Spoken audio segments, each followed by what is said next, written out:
del curso que se llama Fundamentos Matemáticos para Machine Learning. Hace unos días leía un libro de Steve Hoberman y decía una frase que me llamó mucho la atención. Decía así: evita ser hipnotizado por el reloj de bolsillo de oro del reclutador. Ignora las canciones de las sirenas del vendedor. No camines hacia la luz. En cambio, aprende los conceptos y principios primero y luego descubre cómo funciona la tecnología. Y Steve Hoberman platicaba la anécdota de que cuando era joven y estudiaba computación, tenía una clase en la que aprendió a programar en Pascal, ¿no? Antes de eso había aprendido a programar en ensamblador, y cuando salió de la universidad se dio cuenta de que esos lenguajes pues habían caído un poco en desuso y que había cosas nuevas como por ejemplo el BASIC y ese tipo de cosas, ¿no? Y lo que él dice es: la gran ventaja que yo tuve es que no me casé con un lenguaje. Por el contrario, lo que hice fue entender la lógica y las estructuras de control y la manera en que se analiza un problema para poder llevarlo a un algoritmo computacional. Y entonces de ahí en adelante lo que me pasó, dice Hoberman, es que pues ya no me preocupé por el lenguaje. Al final, aprender un lenguaje se convertía justamente en eso, aprender un lenguaje. Pero plantear un problema y programarlo, hacer la abstracción y programarlo, pues era una cosa que había aprendido, ¿no? Me gustó esa anécdota porque cuando hablamos de Machine Learning pasa algo muy similar, muy semejante, si no es que exactamente lo mismo. Lo que sucede con el Machine Learning hoy en día es que está muy de moda y hay muchas herramientas y muchos proveedores y muchas soluciones que te prometen hacer Machine Learning para solucionar tus grandes problemas de negocio, ¿no? Seguramente lo que pasará es que en 2 años, 3 años, 5 años, las tecnologías cambiarán, serán muy distintas, pero lo único que nos quedará entonces será haber entendido los conceptos fundamentales que hay atrás del Machine Learning, ¿no? Y aunque parezca mentira, aunque suene raro, pues el Machine Learning no es magia en absoluto. Lo que hay atrás de Machine Learning es matemáticas, únicamente matemáticas. O debería decir es, lo que busca hacer Machine Learning es tomar un problema de la vida real y hacer una abstracción de este. Primero haces una abstracción en un modelo matemático y luego haces una abstracción a un nivel siguiente que es un algoritmo computacional y entonces resuelves un problema, ¿no? Entonces, una vez quedándonos con este mensaje, vamos a ver algunos conceptos interesantes que revisaremos, por supuesto, con todo cuidado en la sesión presencial de este curso, ¿no? ¿Qué es el Machine Learning? Y vamos a poner una definición clásica de Tom Mitchell de 1998. Tom Mitchell es, vamos a decirlo así, como de las primeras generaciones, los pioneros, o si lo quieren ver así, el padre del Machine Learning, ¿no? Dice que el Machine Learning es lo siguiente. Se dice que un programa de computadora aprende de la experiencia E respecto de una tarea T y una medida de desempeño P, si su desempeño en T medido en P mejora con la experiencia E. ¿Qué significa esto en palabras llanas? Lo que dice es, las computadoras aprenden repitiendo una acción, repitiendo siempre el mismo problema. Y entre más veces lo solucionan, mejor lo solucionan aún. Es decir, si lo quisiéramos decir en pocas palabras, tendríamos que decir que Machine Learning no es otra cosa más que máquinas aprendiendo de la experiencia. ¿En qué se puede utilizar? Hoy en día vivimos en un mundo tan digital, ¿no?, que prácticamente podemos ver aplicaciones de Machine Learning en todos los ámbitos.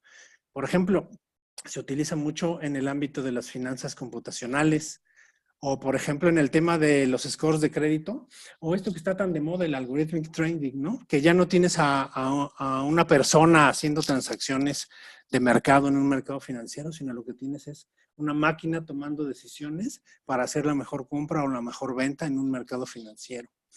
Otros que no son mucho más cercanos son, por ejemplo, para procesar imágenes o para hacer todo esto del reconocimiento facial o, por ejemplo, para hacer detección de movimiento.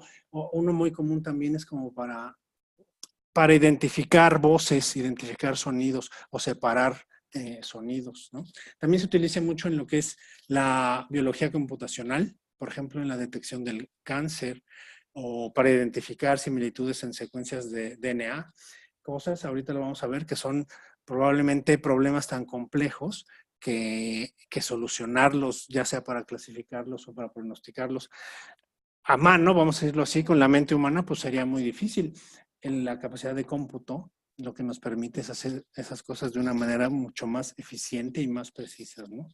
O también para el mantenimiento predictivo de automóviles o de aeronaves, ¿no? Muchas empresas que se dedican al transporte, empresas transportistas, lo que están haciendo es ya poner máquinas en sus camiones, en sus trailers, que van haciendo mediciones de distintos atributos del camión, los kilómetros que recorre, el desgaste de las llantas, un montón de cualidades, y va metiendo todos esos datos en un algoritmo, lo que le permite es pronosticar qué tanto es el desgaste de ese camión y en un momento dado cuál sería el momento óptimo de sustituirlo, ¿no?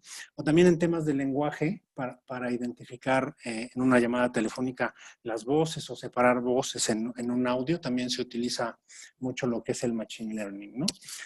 Y entonces, lo que suele suceder es que pensamos que machine learning tiene un gran componente de magia o por lo menos un gran componente secreto, ¿no? Y no es cierto, no es un componente secreto. Son matemáticas que seguramente muchos de ustedes conocen, ¿no? Hay aplicaciones muy conocidas. Todo el tema del machine learning empezó con los juegos. Empezó con el juego este de damas chinas. Después siguió con el ajedrez. Y después siguió con el Go, este juego oriental tan famoso hoy en día. ¿Qué tienen de peculiar? Tienen de peculiar que la cantidad de jugadas que puedes ejecutar en cualquiera de estos tres que les menciono, pues es grandísima, es prácticamente infinita. Así es que el primer gran reto de las máquinas, el primer gran reto que se nos ocurrió a los seres humanos, que deberíamos darle a las máquinas, era cómo hacemos que una computadora aprenda a jugar damas chinas, o mejor aún, ¿cómo hacemos para que una computadora aprenda a jugar ajedrez? Y lo que sucede es que una computadora no aprende a jugar ajedrez. Lo que aprende son una serie de reglas válidas que puede ejecutar y toda la combinación de movimientos que puede llevar a cabo, dado un movimiento del contrario. En realidad eso es lo que hace una máquina, ¿no? Una máquina, vamos a decirlo así, no tiene talento. Lo que tiene es que, uno, tiene mucho punch, puede hacer muchos cálculos muy rápido, mucho más que cualquier mente humana. Y dos, con los adecuados algoritmos matemáticos o modelos matemáticos puede hacer estimaciones de las jugadas que su contrincante va a llevar a cabo y entonces reaccionar oportunamente para contestar a la jugada, ¿no?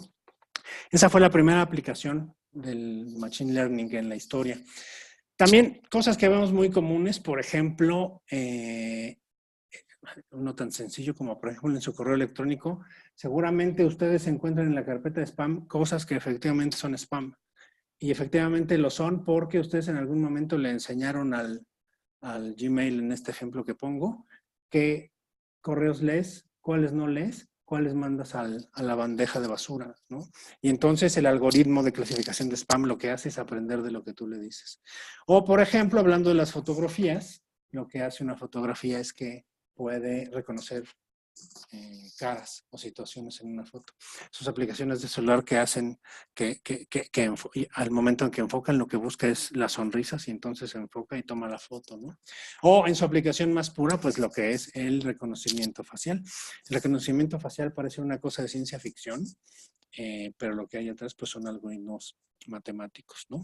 La Universidad de Stanford, hace algunos años, era unos 10, 12 años, aplicó todo esto del aprendizaje automatizado o el machine learning, incluso con máquinas. Ese que ven ahí, y en algún momento en el curso les daré la liga para que lo vean en acción, es un helicóptero que al principio fue de control remoto. Después dejó de serlo porque el robot, a partir de ciertos mecanismos de aprendizaje, lo que hizo fue aprender a sobrevolar en un cierto terreno, en una cierta área, y volar esquivando los obstáculos y haciendo aterrizajes, pues como los haría un piloto aviador, ¿no? Estas son cosas, les digo, que tenemos presentes todo el tiempo. Otras muy conocidas son también, seguramente les ha pasado que cuando ustedes buscan una noticia en Internet, después lo que pueden hacer es en las aplicaciones de noticia irse a todas aquellas noticias referenciadas. Y lo que hace es que haciendo aprendizaje automatizado y buscando textos comunes, es capaz de arrojarte todas las noticias que se encuentran en Internet a partir de o a propósito de un cierto tema, ¿no? Así es que esa es una aplicación muy común de Machine Learning. Una que es muy interesante es ya en un nivel mucho más científico, en un nivel, vamos a decirlo así, mucho más con carácter de investigación. Lo que se intentó hacer es dibujar los distintos genomas humanos de distintas razas y tratar de, a partir de una muestra de cadenas de ADN, empezar a hacer clasificaciones de las cadenas para poder determinar los individuos a qué raza pertenecían. Perdón, imagínense si podemos clasificar las razas, pues entonces podemos clasificar a las personas pues de infinidad de maneras. Se me ocurre por ciertas características físicas, por ciertas afecciones, por alguna característica la que se les ocurra, siempre y cuando tengamos la información y tengamos un poder de cómputo tal que nos permita aprender o mejorar todo el tiempo, ¿no? Así es que eso es lo que hoy llamamos el Machine Learning. Ahora, todas estas cosas tienen algo en común. ¿Cuándo puedo utilizar Machine Learning? Se usa para resolver problemas. ¿Qué clase de problemas? Hay problemas tan simples que invertir en una máquina aprendiendo sería demasiado caro. Sería mejor resolverlo a mano, ¿no? Pero hay casos en donde los problemas son tan complejos que vale la pena hacerlo con una máquina. ¿En qué casos se utiliza el Machine Learning? Por ejemplo, cuando las reglas o las ecuaciones son muy complejas. Ejemplo, en el reconocimiento facial o en el reconocimiento del lenguaje. Segundo, cuando las reglas de ciertas tareas cambian constantemente y por lo tanto tienes que estar haciendo una readaptación del conocimiento de las reglas para poder identificarlas. Ejemplo, en el caso de las transacciones de fraude en los distintos mercados, ¿no? ¿En qué otro caso suele utilizarse Machine Learning? Cuando la naturaleza de los datos cambia constantemente. Imagínense, como ya les decía, que yo quiero un robot, quiero una máquina que esté operando en los mercados financieros y quiero que haga trading de manera automatizada. Pues la cantidad de datos, la manera en que se comportan los datos día a día son totalmente distintos y necesitamos que una máquina tenga la capacidad de adaptarse a esos cambios. O, por ejemplo, para grandes volúmenes de datos, cuando lo que tengo son, por ejemplo, funciones de demanda que quiero pronosticar o cuando quiero pronosticar tendencias de mercado. Cuando no tengo reglas claras o cuando el problema es tan complejo que no lo puedo resolver, vamos a decirlo así, a mano con mi mente humana, lo que hacemos es entonces instruir a una máquina para que la máquina aprenda y resuelva el problema. Pero algo que debemos tener claro es que las máquinas solo aprenden en la medida en que les enseñamos correctamente, ¿no? ¿A qué me refiero con les enseñamos correctamente? Pues les damos el modelo matemático y el algoritmo adecuado para poder hacerlo, ¿no? Y es que hoy en día hacer Machine Learning es relativamente fácil, aunque se haga con un cierto grado de error. Los reto a que acabando esta sesión se metan a internet y busquen algoritmos de Machine Learning. Si tienen la plataforma adecuada y consuman uno de esos algoritmos, podrían estar haciendo Machine Learning dentro de un par de horas. Hoy en la noche podrían estar ejecutando algoritmos de Machine Learning. Y es que lo que sucede es que pues, hay algoritmos muy comunes que la gente sube al internet y que comparte. Siempre y cuando tengas la herramienta los puedes ejecutar. Ahora, ¿qué hace un algoritmo? Esa es la gran pregunta que nos deberíamos hacer. Porque yo veo que arroja resultados. No sé qué hizo.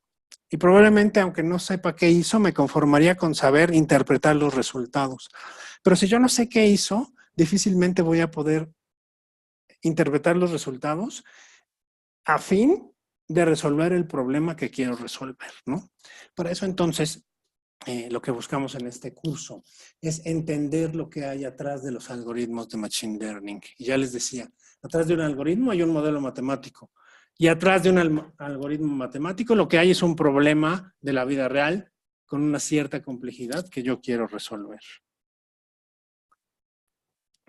Vamos a esta clasificación que es muy interesante, porque al final Machine Learning pues, no resuelve todo tipo de problemas. Resuelve algunos problemas muy peculiares.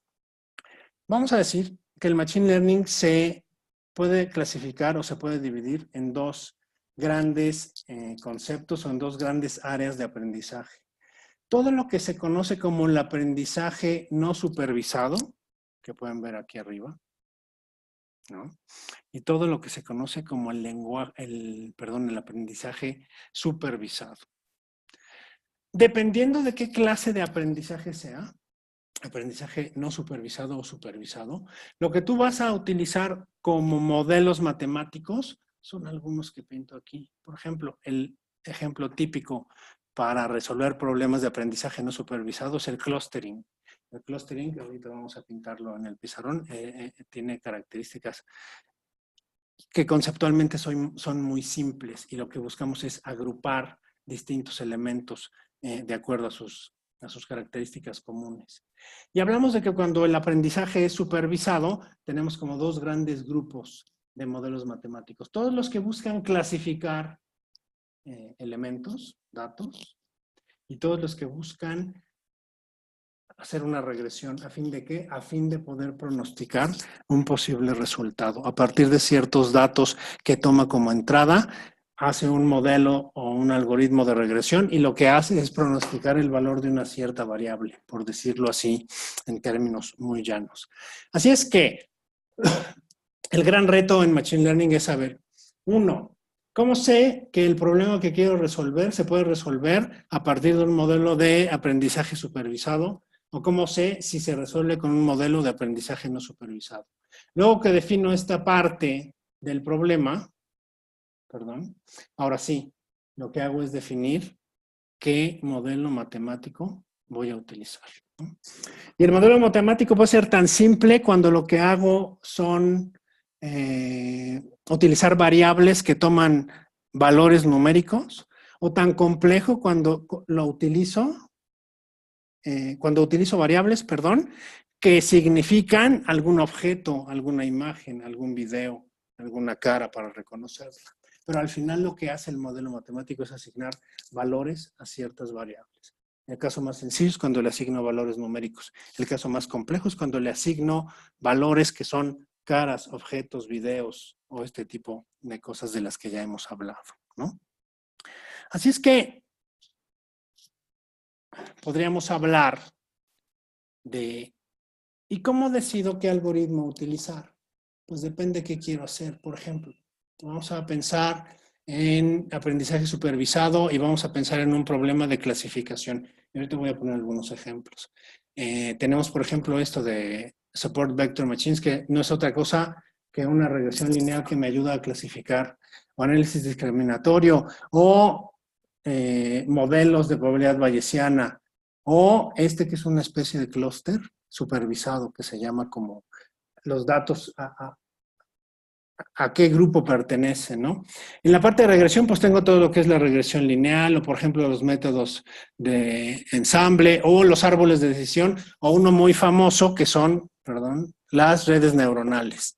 Y hablando de clusterings, pues lo que puedo hacer es muchos tipos de clusters, ¿no? Los clusters varían dependiendo de cómo elijo el dato modelo con el cual voy a clasificar y lo puedo hacer de manera aleatoria o lo puedo hacer de manera dirigida.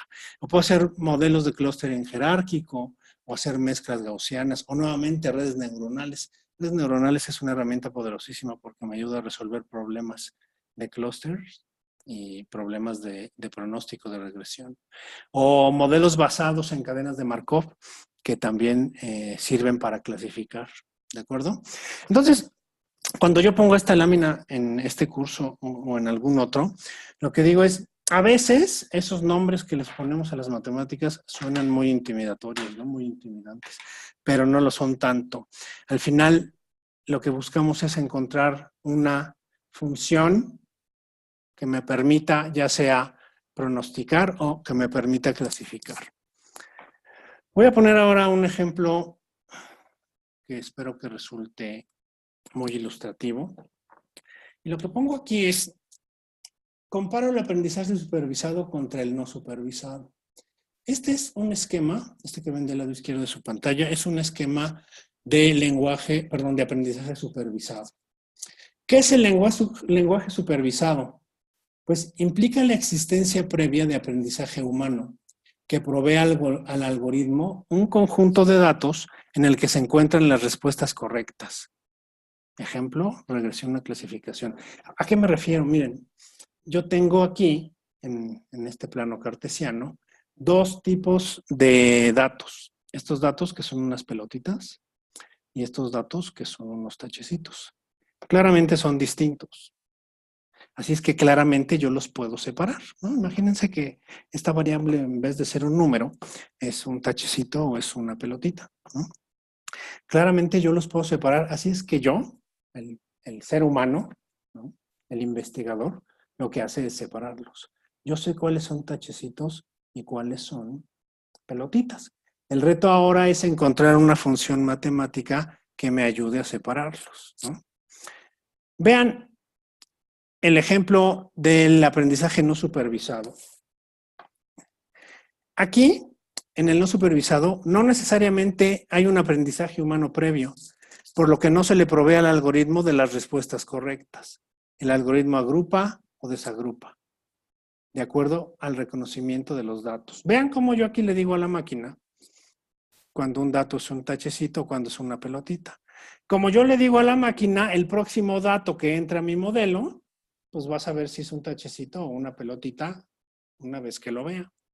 Acá no, porque como no hay un humano clasificando, preclasificando o dándole a la máquina las respuestas correctas, lo único que sé es que tengo dos grupos. Los dos son pelotitas, pero por alguna razón son diferentes. Yo quisiera saber qué es lo que hace comunes a estos cuatro y qué es lo que hace comunes a estos otros cuatro porque así parece. Parecen dos grupos totalmente distintos porque están por un lado separados y por otro lado reunidos por cualidades comunes, pero no sé cuáles. Así es que le dejo a la máquina la responsabilidad de separarlos para que yo después pueda entender cuál es la razón de que sean diferentes. ¿Cómo aprende una máquina? Déjenme usar esto. Lo que yo necesito para que aprenda una máquina, perdón, es un set de datos de entrenamiento. Por ejemplo, este que tengo aquí. Y necesito un algoritmo de aprendizaje. Tengo que enseñarle a la máquina cómo identificar cuando un nuevo dato es un tachecito o es una pelotita. Luego entonces, cuando entra un nuevo dato al modelo, si yo tengo el algoritmo de aprendizaje adecuado, yo puedo saber si ese nuevo dato es, bueno, la máquina puede saber si ese nuevo dato es un tachecito o es una pelotita. Pero necesito siempre, para empezar a entrenar a la máquina, un set de datos de entrenamiento.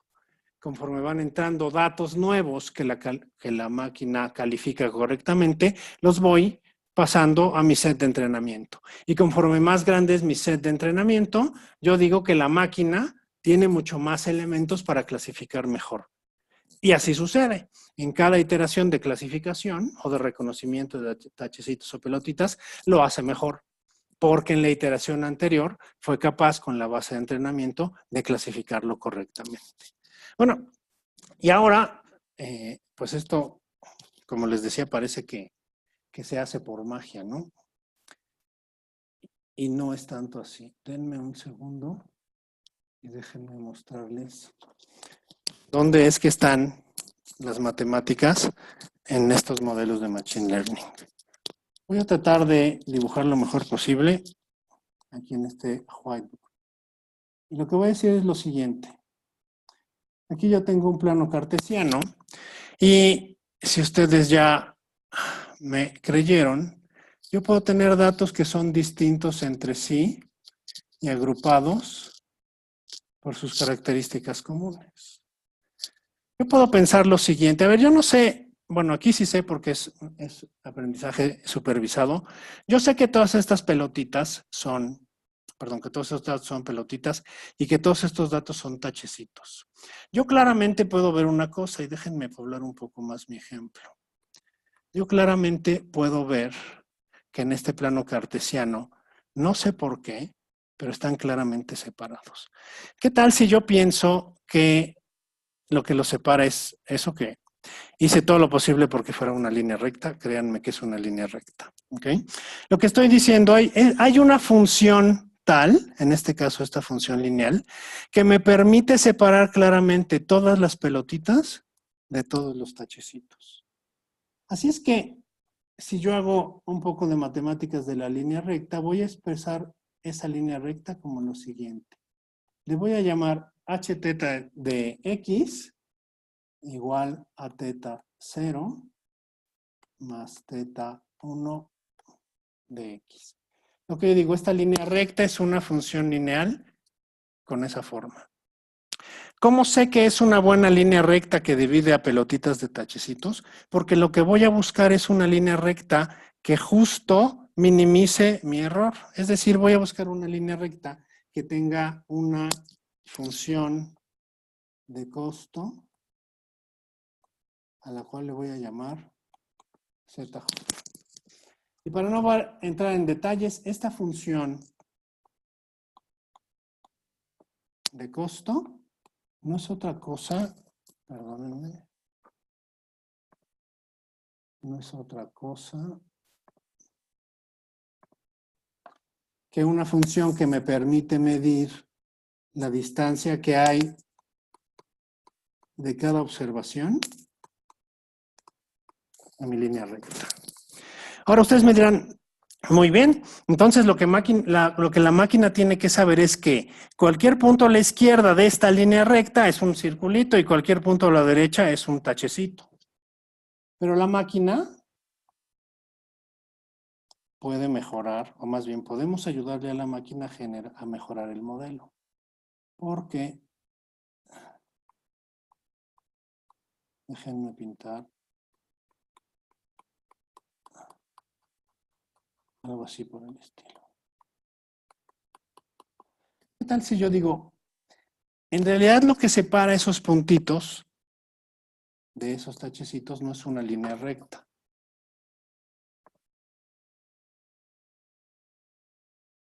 Sino que es un polinomio de ese tipo. Yo podría decir que, por ejemplo, ese polinomio es una función h teta de x, donde teta 0 más teta 1 x más teta 2 x cuadrada representa justo la función que la máquina va a tomar como la función limítrofe de un tipo de datos o los otros, ¿no? ¿Qué voy a hacer ahora? Lo que voy a hacer es decir, en mi modelo lineal, esta es la función de costo o la función de error. Y en el modelo polinomial voy a calcular igualmente su función de costo o su función de error. ¿Cuál es la responsabilidad del investigador y qué tenemos que hacer que haga la máquina? Tenemos que elegir el mejor modelo, ya sea este o sea este. ¿Cómo lo vamos a elegir? Pues el que sea más preciso. Es decir, lo que voy a buscar es el modelo que minimice la función de costo o la función de error. ¿Ok? Y este es un modelo, fíjense, este es un modelo de regresión lineal que lo que me permitió fue clasificar. Bueno, ¿y para qué sirve clasificar? Sirve, por ejemplo, un ejemplo real, ¿no? Que hay programas piloto y hay programas muy valiosos. Es cómo yo, hablando de todo este tema de la salud, cómo yo sé si un tumor es un tumor benigno o un tumor maligno. Pues lo que hago es que en vez de pelotitas y tachecitas, le asigno características a un tumor benigno y características a un tumor maligno. Y lo que hago es encontrar una función, ¿no?, que es más compleja, pero básicamente es una línea recta o un polinomio como este, que lo que hace es separarlos, ¿no? ¿Dónde va a tener duda la máquina? Pues la máquina va a tener duda cuando haya datos aquí o cuando haya datos acá. Por eso ahí lo importante es tener una buena base de entrenamiento, porque entre más datos tenga, mucho más fácil va a poder ser separar estos dos tipos de datos. Por un lado, la base de entrenamiento y por otro lado, ¿qué tal que sí tengo un montón aquí? Bueno, pues ¿qué tal que entonces este polinomio de orden 2 no es suficiente? Que lo que necesito es un polinomio de orden 3, o lo que sea, ¿no? Eso, si se fijan, es un modelo de clasificación que lo puedes utilizar para clasificar datos numéricos o tumores benignos y malignos, y básicamente en lo que se basan es en buscar una línea recta o un polinomio tal que se minimice el error, ¿no? Ahora, esto se llama regresión lineal o polinómica. Lo que busco es una línea recta o un polinomio. ¿Qué pasa si en vez de tener mis datos así, yo tengo una cosa como esta? Otra vez voy a poner un plano cartesiano y lo que voy a decir es, perdón, les digo que soy un poco inútil aquí con el whiteboard, que yo tengo datos aquí, luego aquí me detengo y tengo datos ahí. Eso es a lo que se le llama una función escalón unitario, ¿no? Fíjense que entonces tengo un valor límite a partir del cual, aquí primero tenía datos en esta región, en el 0, vamos a decirlo así, y luego tengo valores en el 1.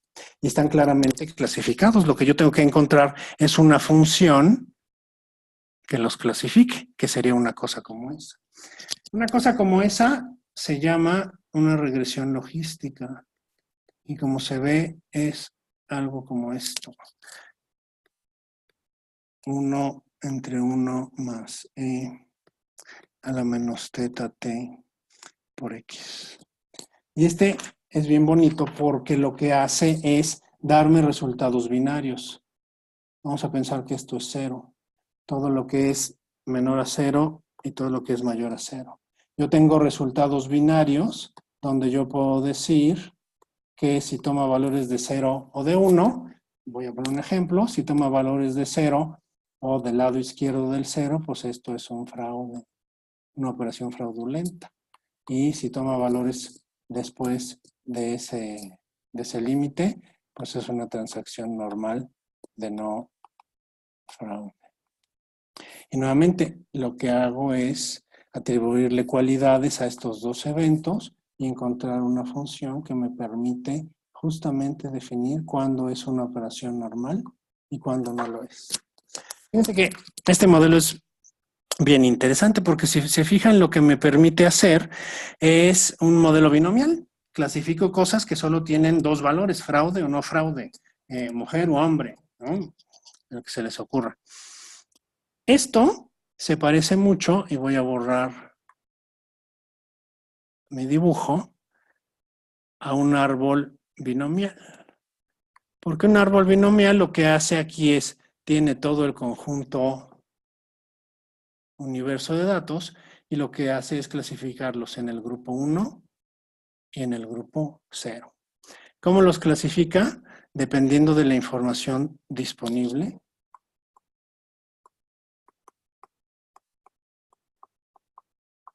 O de la entropía en la información. Así es que algo muy interesante cuando queremos clasificar cosas que son binarias es, podemos hacer una regresión logística que ya les acabo de mostrar, o podemos hacer un árbol binomial que clasifique de acuerdo a ciertas características. ¿Qué características? Las características que la entropía me arroje como características importantes para clasificar. Entonces, lo que vamos a aprender a hacer en el curso es las regresiones que les acabo de mostrar, la regresión lineal y la regresión logística, y lo que vamos a aprender es hacer árboles de clasificación binomiales, por supuesto, donde lo más importante es calificar o medir la entropía de las variables para saber a partir de qué características voy a clasificar como 1 o como 0.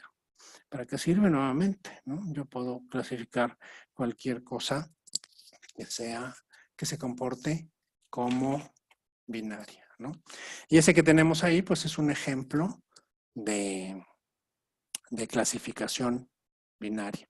Si se fijan hasta ahora, lo que he hecho, todos estos ejemplos que he pintado aquí en el pizarrón, son ejemplos de clasificación supervisada. ¿Por qué? Porque yo conozco los datos, yo le puedo decir a la máquina cuál es la respuesta correcta, si es tachecito o si es pelotita. Y además lo que hago es construir una función a partir de ellos. No siempre pasa lo mismo. Voy a pintar ahora un ejemplo de clusters. Voy a poner un montón de datos regados por todo mi plano cartesiano.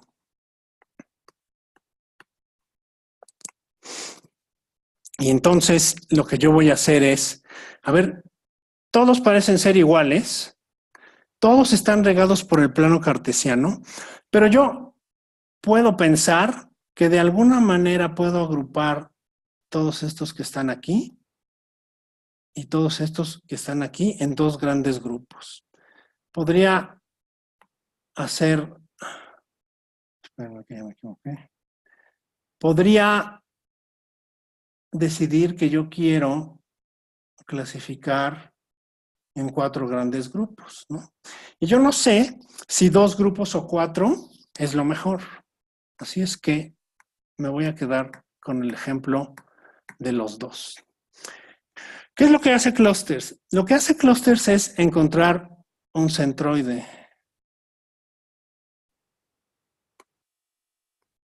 Que se llama, perdón, les digo que no dibujo muy bien aquí, que se llama K. K va a ser el dato que está justo en el centro. Y voy a elegir este o este. Y lo que hace el algoritmo, lo que hace el modelo matemático y después el algoritmo es que cada uno de estos puntos lo compara con los 2 centroides.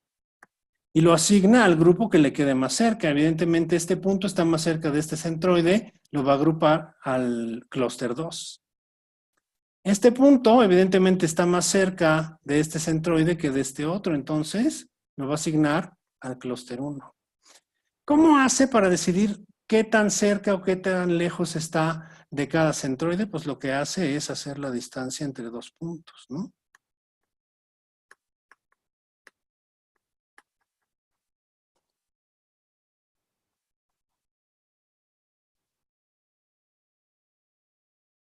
Y esto que es la distancia entre 2 puntos aplicado a cada uno de estos, me permite clasificar todos los puntos al centroide más cercano. ¿Cómo puedo obtener K? Es decir, el centroide. ¿Lo puedo hacer de manera aleatoria o de manera dirigida? De manera aleatoria, pues lo único que necesito es un algoritmo que me genere un número aleatorio para ir encontrando los distintos centroides. De manera dirigida sería, yo encuentro el valor medio de cada uno de estos grupos y ese identifico como centroides. Pero vean, ¿por qué esto es iterativo? Porque, a ver, me voy a quedar con el clúster 2. Ahora yo ya sé que todos estos pertenecen al clúster 2, pero voy a elegir un nuevo centroide. Este, por ejemplo. Y entonces ahora lo que voy a hacer es, de todos los puntos del clúster 2, voy a ver de dónde están más cerca, si de aquí o de aquí. Y entonces lo que voy a empezar a hacer nuevamente es decir que no es cierto que es un clúster, que son 2 clústeres. Y luego que ya partí estos clústeres, ahora voy a hacer exactamente lo mismo porque voy a elegir un nuevo centroide y voy a ver dónde están más cerca los puntos. Y entonces voy a decir que no son 2 grupos en el centroide, perdón, un grupo en el centroide, que son 2. Y entonces ahora por cercanía, por proximidad, lo que hago es, mira, no sé qué son, pero lo que sí te puedo decir es que aquí hay 3 grupos de datos que tienen algo en común y por lo cual, con este criterio de clústeres, los estoy agrupando. La única manera de poder hacer eso es si tú tienes un algoritmo iterativo que lo que haga es en cada iteración elegir un centroide al azar o dirigido y medir la distancia que hay de cada punto o de cada observación a el centroide. Evidentemente, cuando yo obtengo un dato nuevo, cuando obtengo un dato nuevo que entra a mi modelo, pues entonces este nuevo dato, la máquina ya sabe qué hacerlo, porque inmediatamente sabe que va aquí o va aquí, o va aquí. ¿Cómo? Midiendo la distancia con respecto de los distintos centroides. ¿Ok? Como ven, este es un modelo de aprendizaje no supervisado. En realidad lo que hace que yo logre agrupar con mayor precisión son las iteraciones y la definición de los centroides.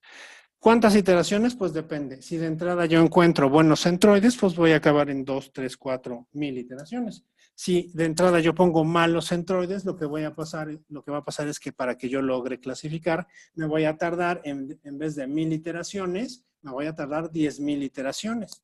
Así es que la máquina aprende, pero puede aprender más rápido, resolver en 1000 iteraciones, que resolver en 10,000, si yo lo que hago es que parto con un modelo matemático con un centroide adecuado. ¿Ok? No sé si vamos bien de tiempo, Ramón, y si les Sí, cuento un Cristian, par de cosas nos más. quedarían como 10 minutos, 10 o Ok, 15 minutos para que pudiéramos concluir. ok, muy bien. Vamos a ver un modelo más que revisaríamos también en el curso. Esto es lo que se llaman las famosas redes neuronales.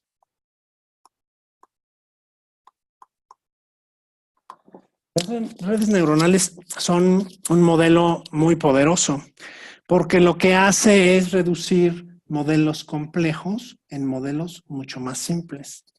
¿Qué es lo que hace qué es lo que hace una red neuronal? Lo que hace es descomponer funciones y lo hace a partir de ramas o wires. Vamos a pensar que yo tengo un modelo como este. Yo tengo aquí valores x1, tengo valores x2 y tengo valores x3. Lo que hace una red neuronal es, yo no puedo resolver estos tres problemas de manera separada. Ahora que lo pinte completo, se los cuento al revés.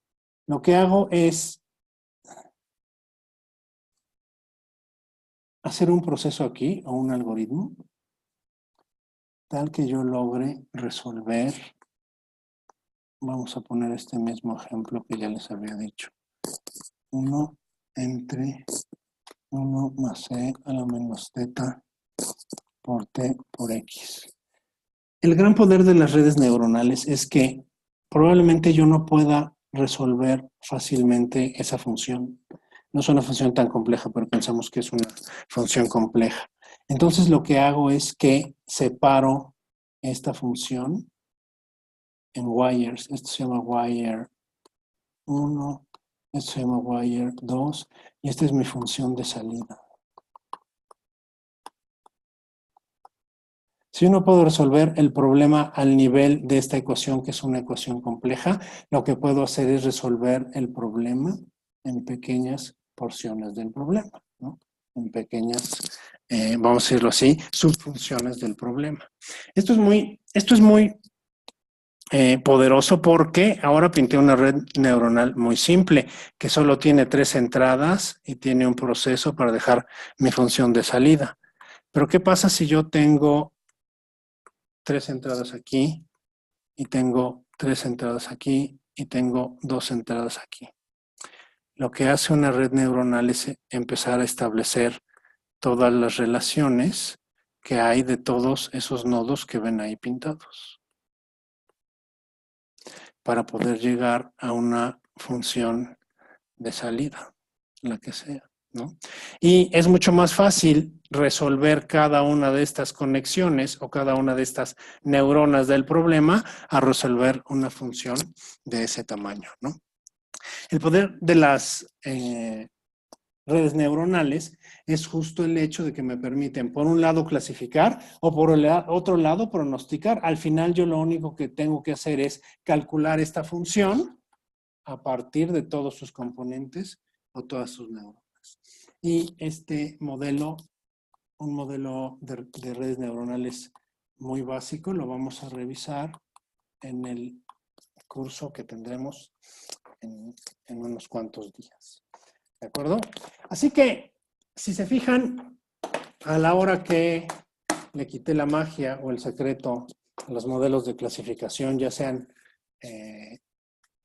supervisados o no. A la hora que le quité la magia, pues lo único que me quedó atrás son matemáticas, ¿no? Aquí la moraleja es, ¿la máquina va a aprender? Sí, la máquina va a aprender porque la tecnología es muy poderosa. ¿Qué tan exacta va a ser? ¿Con cuánta presión va a resolver el problema? Pues depende del algoritmo. Y el algoritmo depende fundamentalmente del modelo matemático. Si tenemos un modelo matemático, un mal modelo matemático, lo que va a pasar entonces es que los resultados de mi programa de Machine Learning van a ser resultados, pues vamos a decirlo, lo menos imprecisos, aunque podríamos tener resultados que nos llevaran a tomar malas decisiones, ¿no?